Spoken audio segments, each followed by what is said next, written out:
Salam sejahtera dalam kasih Tuhan kita Yesus Kristus. Kita akan membaca firman Tuhan saat ini. Tapi sebelumnya mari bersama kita berdoa. Dimuliakanlah namamu Tuhan Allah Bapa kami yang ada di sorga. Bapa yang kami sapa dan kenal di dalam nama anakmu Yesus Kristus, Tuhan dan Juru Selamat kami, firman kehidupan. Kiranya dalam perjumpaan kami saat ini, saat kami mau belajar bersama tentang kebenaran firman Tuhan, maka Engkau menganugerahkan hikmat, pengetahuan dan roh-Mu, supaya kami mengasihi, mencintai firman, dan memberlakukannya dalam kehidupan kami sehari-hari. Berfirmanlah Tuhan, kami siap mendengar, amat terlebih melakukannya. Di dalam nama-Mu kami berdoa. Amin. Saudara-saudara yang diberkati Tuhan, bacaan kita terdapat dari kitab 2 Samuel pasal 15 ayat 1 sampai ayatnya yang ke-12. 2 Samuel 15 ayat 1 sampai ayat 12. Di bawah tema Lembaga Alkitab Indonesia, Absalom mengadakan persepakatan gelap. Sesudah itu, Absalom menyediakan baginya sebuah kereta kuda dan 50 orang yang berlari di depannya. Maka setiap pagi, berdirilah Absalom di tepi jalan yang menuju pintu gerbang. Setiap orang yang mempunyai perkara dan yang mau masuk menghadap raja untuk diadili perkaranya, orang itu dipanggil Absalom dan ditanyai, "Dari kota manakah engkau?" Apabila ia menjawab, "Hambamu ini datang dari suku Israel Anu," maka berkatalah Absalom kepadanya, "Lihat, perkaramu itu baik dan benar, tetapi dari pihak raja tidak ada seorang pun yang mau mendengarkan engkau." Lagi kata Absalom, "Sekiranya aku diangkat menjadi hakim di negeri ini, maka setiap orang yang mempunyai perkara atau pertikaian hukum boleh datang kepadaku, dan aku akan menyelesaikan perkaranya dengan adil. Apabila seseorang datang mendekat untuk sujud menyembah kepadanya, maka diulurkanlah tangannya, dipegangnya orang itu dan diciumnya." Cara yang demikianlah diperbuat Absalom ketika semua orang Israel yang mau masuk menghadap untuk diadili perkaranya oleh raja. Dan demikianlah Absalom mencuri hati orang-orang Israel. Sesudah lewat 4 tahun, bertanyalah Absalom kepada raja, "Izinkanlah aku pergi, supaya di Hebron aku bayar nasabku yang telah kuikrarkan kepada Tuhan. Sebab hambamu ini ketika masih tinggal di Gesur di Aram telah bernasar demikian, jika Tuhan sungguh-sungguh memulangkan aku ke Yerusalem, maka aku akan beribadah kepada Tuhan." Lalu berkatalah raja kepadanya, "Pergilah dengan selamat." Maka berkemaslah Absalom dan pergi ke Hebron. Dalam pada itu Absalom telah mengirim utusan-utusan rahasia kepada segenap suku Israel dengan pesan, "Segera sesudah kamu mendengar bunyi sangkakala, berserulah, Absalom sudah menjadi raja di Hebron." Beserta Absalom turut pergi 200 orang dari Yerusalem, orang-orang undangan yang turut pergi tanpa curiga dan tanpa mengetahui apapun tentang perkara itu. Ketika Absalom hendak mempersembahkan korban, disuruhnya datang Ahitofel, orang Gilo itu, penasehat Daud dari Gilo kotanya. Demikianlah persepakatan gelap itu menjadi kuat dan makin banyaklah rakyat yang memihak Absalom. Demikianlah saudara-saudara pembacaan firman Tuhan bagi kita semua. Suatu saat di sebuah ruangan kuliah terjadilah percakapan sebagai berikut. Seorang profesor bertanya, "Apakah Tuhan menciptakan segala yang ada?" Seorang mahasiswa menjawab, "Betul, Dia yang menciptakan semuanya." "Tuhan menciptakan semuanya?" tanya profesor sekali lagi. "Ya Pak, semuanya," kata mahasiswa tersebut. Profesor itu menjawab, "Jika Tuhan menciptakan segalanya, berarti Tuhan juga menciptakan kejahatan." Mahasiswa itu terdiam dan tidak bisa menjawab hipotesis profesor tersebut. Tiba-tiba dalam keheningan ada seorang mahasiswa lain yang berkata, "Profesor, boleh saya bertanya sesuatu?" "Tentu saja," jawab si profesor. Sang mahasiswa pun itu bertanya, "Profesor, apakah dingin itu ada?" Profesor kemudian menjawab, "Pertanyaan macam apa itu? Tentu saja dingin itu ada." Mahasiswa itu kemudian menjawab, "Kenyataannya Pak, dingin itu tidak ada. Menurut hukum fisika, yang kita anggap dingin itu adalah ketiadaan panas. Suhu minus 460 derajat Fahrenheit adalah ketiadaan panas sama sekali. Dan semua artikel menjadi diam dan tidak bisa bereaksi pada suhu tersebut. Kita menciptakan kata dingin untuk mendeskripsikan ketiadaan panas. Mahasiswa itu kemudian melanjutkan, "Profesor, apakah gelap itu ada?" Profesor itu kemudian menjawab, "Tentu saja ada." Mahasiswa itu kemudian sekali lagi menjawab, "Sekali lagi Anda salah, Pak. Gelap itu juga tidak ada. Gelap adalah keadaan di mana tidak ada cahaya. Cahaya bisa kita pelajari, gelap tidak. Kita bisa menggunakan prisma Newton untuk memecahkan cahaya menjadi beberapa warna dan mempelajari berbagai panjang gelombang setiap warna. Tapi Anda tidak dapat mengukur gelap. Seberapa gelap suatu ruangan diukur dengan berapa intensitas cahaya di ruangan tersebut. Kata gelap dipakai manusia untuk mendeskripsikan ketiadaan cahaya. Akhirnya mahasiswa itu bertanya, "Profesor, apakah kejahatan itu ada?" Dengan bimbang, profesor itu kemudian menjawab, "Tentu saja ada." Mahasiswa itu kemudian menjawab, "Sekali lagi Anda salah, Pak. Kejahatan itu tidak ada. Kejahatan adalah ketiadaan Tuhan." Seperti dingin atau gelap, kejahatan adalah kata yang dipakai manusia untuk mendeskripsikan ketiadaan Tuhan. Tuhan tak menciptakan kejahatan. Kejahatan adalah hasil dari tidak adanya Tuhan di hati manusia. Profesor itu kemudian terdiam. Saudara-saudara, nama mahasiswa itu kemudian sekarang kita kenal dengan Albert Einstein. Saudaraku yang diberkati Tuhan, ketiadaan Tuhan dalam kehidupan manusia menjadikan mereka tidak akan takut bertindak jahat untuk mencapai keinginannya sendiri ataupun kelompoknya. Ada yang diupayakan sendiri, tetapi juga dengan melibatkan orang lain untuk bersama-sama melakukan kejahatan. Seperti yang baru-baru ini viral kematian seorang anak di Bola Bongandung Timur yang dimutilasi oleh dua orang suami istri yang bersepakat terlibat dalam kejahatan demi mengambil emas yang dimiliki oleh anak tersebut. Lebih miris lagi, keduanya masih memiliki hubungan keluarga dengan anak yang mereka bunuh dan mutilasi tersebut. Kejahatan yang terjadi melalui kerjasama yang tidak patut untuk dicontohi.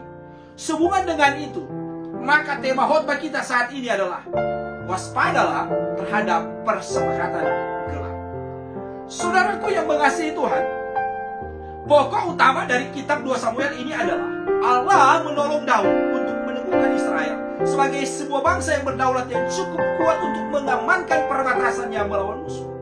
Kitab ini juga hendak menjelaskan sisi negatif Daud yang jatuh dalam dosa, baik perselingkuhannya dengan istri seorang prajurit yang bernama Bathsheba, maupun bagaimana sikap Daud yang membiarkan anaknya melenggang begitu saja setelah memperkosa saudara tirinya dengan mengabaikan hukum Yahudi.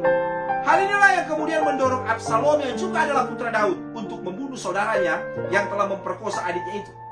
Absalom juga yang akhirnya memimpin pemberontakan melawan Daud, ayahnya untuk menjadi raja, sebagaimana bacaan kita saat ini. Absalom adalah salah seorang anak raja dari istrinya yang adalah wanita asing yang bernama Maakah, putri Talmai, Raja Gesur.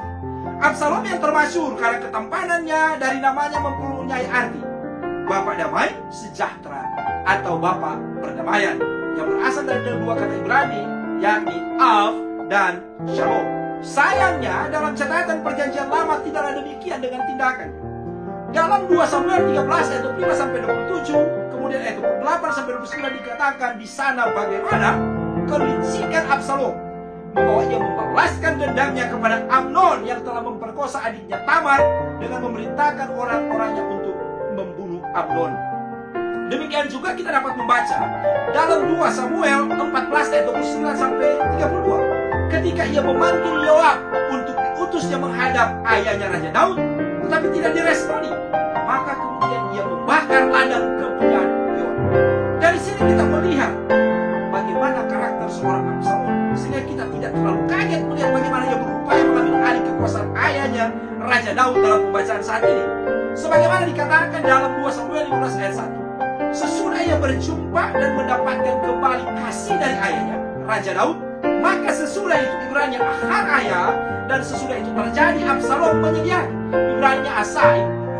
Absalom membuat, Absalom menyediakan baginya sebuah kereta, Ibraninya Merkabah, kereta perang, serta kuda dan 50 orang yang berlari di depannya, Ibraninya Lutzpanim yang berlari di hadapannya. Kemudian di ayat 2 sampai 6 kita melihat bagaimana upaya Absalom mengambil hati orang Israel dengan menebar pesona dan pencitraan mulai dilaksanakan. Hal ini dilakukan Absalom dalam kurun waktu yang tidak singkat, tetapi selama 4 tahun. Kita membaca dari ayat 2 sampai 6 dikatakan, maka setiap pagi, Ibraninya Syakar, setiap pagi-pagi benar setelah bangun, berdirilah, Ibraninya Aman, berdiri tegak, tinggal berdiri Absalom di tepi jalan yang menuju pintu gerbang. Setiap orang yang mempunyai perkara, Ibraninya Rib, yang mempunyai pengaduan, perbantahan, pertengkaran, dan yang mau masuk menghadap raja untuk diadili, Ibraninya Mispat, untuk dihukum atau diputuskan perkaranya, orang itu dipanggil, Ibraninya Karam, Absalom, dan ditanyai, dari kota manakah engkau? Apabila ia menjawab, hambamu ini datang dari suku Israel anu, maka berkatalah Ibraninya Amar, Absalom, kepadanya, lihat, Ibraninya Ra'a, perkaramu, Ibraninya dapat, peristiwa atau perihal itu baik, Ibraninya Tov, dan benar, Ibraninya Nakwah, lurus. Tetapi dari pihak raja tidak ada seorang pun, Ibraninya Ain, Leka, et Melek, tidak ada seorang pun dari perwakilan raja yang mau mendengarkan, Ibraninya Syama, yang mau mendengarkan engkau. Lagi kata Absalom, sekiranya aku diangkat menjadi, Ibraninya Sum, ditempatkan menjadi hakim, Ibraninya Syapat, orang yang menghakimi dengan adil di negeri ini, maka setiap orang yang mempunyai perkara atau pertikaian hukum boleh datang kepadaku dan aku akan menyelesaikan perkaranya dengan adil. Ibraninya Rib, Mispat, Sadek, menyelesaikan pertikaian dengan keputusan yang benar, yang tepat, yang adil. Apabila seorang datang mendekat, Ibraninya Karab datang menghampiri untuk sujud menyembah, Ibraninya Syahha yang membungkuk kepadanya, maka diulurkanlah tangannya.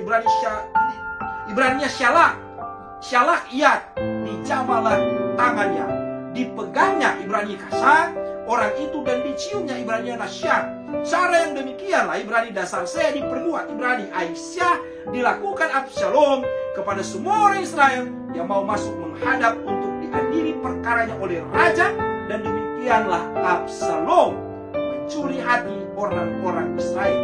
Ibraninya Waigaleb, Abishalom, et Lev is Yisrael. Setelah melewati 4 tahun upaya Absalom dilakukan secara terencana dan masif, maka kemudian dia memohon izin kepada ayahnya, Raja Daud, untuk pergi ke Hebron. Mengapa Absalom harus ke Hebron? Dikatakan ayat 7-9 dalam bacaan ini.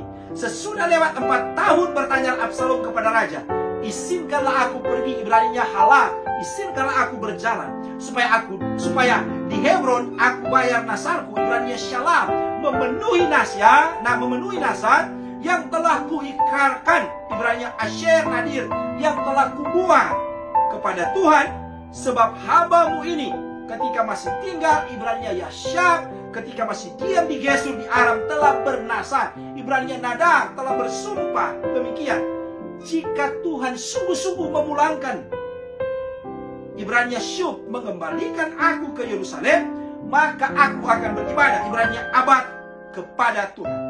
Lalu berkatalah raja kepadanya, pergilah dengan selamat, Ibraninya Halak Shalom, berjalanlah dengan damai sejahtera. Maka berkemaslah, Ibraninya Kum, bangkit berdirilah Absalom dan pergi ke Hebron. Kemudian kita akhirnya memahami lewat narasi ini bahwa ternyata apa yang diperkatakan Absalom kepada ayahnya Raja Daud adalah suatu jalan masuk untuk menggulingkan ayahnya dari singgasananya dengan memanfaatkan orang-orang Israel yang telah dicuri hatinya selama 4 tahun, dan kemudian memanfaatkan Hebron sebagai ibu kota Israel di masa lampau, sekaligus menghimpun kekuatan, termasuk menggerogoti kekuatan ayahnya dengan merekrut Ahitofel yang adalah penasehat Raja Daud.